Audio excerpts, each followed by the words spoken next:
ఓ పల్లెటూరిలో భవిష్యత్తు. ఈ చిత్రంలో సాంకేతికత, సంప్రదాయం కలిస్తే ఎలా ఉంటుందో చూద్దాం. చూడ్డానికి అచ్చం మన పల్లెటూరులాగే ఉంది గదా, కాని ఇందులో ఒక భవిష్యత్ టచ్ ఉంది. అసలు ఈ చిత్రంలో ఏం జరుగుతోంది, దీని వెనుకున్న కథ ఏమిటో ఇప్పుడు విడమర్చి చూద్దాం.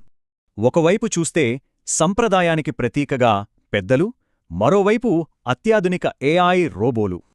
అంటే ప్రాచీన సంస్కృతి, ఆర్టిఫిషియల్ ఇంటెలిజెన్స్ కలిసి ఒకే ప్రపంచంలో ఉన్నాయన్నమాట. ఇప్పుడు ఈ చిత్రంలో మనందరి దృష్టిని ఆకర్షిస్తున్న ఆ ఏఐ మీద ఫోకస్ చేద్దాం.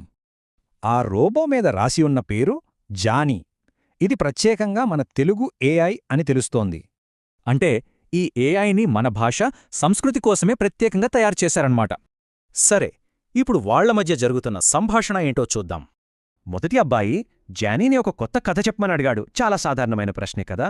ఇక్కడ ఏఐని ఒక యంత్రంగా కాకుండా ఒక సాంప్రదాయ కథకుడులా చూస్తున్నాడు. అయితే రెండో అబ్బాయి ఇంకో అడుగు ముందుకేసి కలిసి ఒక కథను సృష్టిద్దామన్నాడు. చూశారా, ఇక్కడే అసలు మార్పుంది.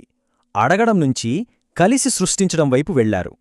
వాళ్ల సృజనాత్మకతకు ఏఐ తోడవ్వగా ఒక అద్భుతమైన హోలోగ్రామ్ ఆవిష్కృతమైంది. ఇక్కడ సాంకేతికత అనేది ఊహలకు ప్రాణం పోసే ఒక సాధనంగా మారిపోయింది.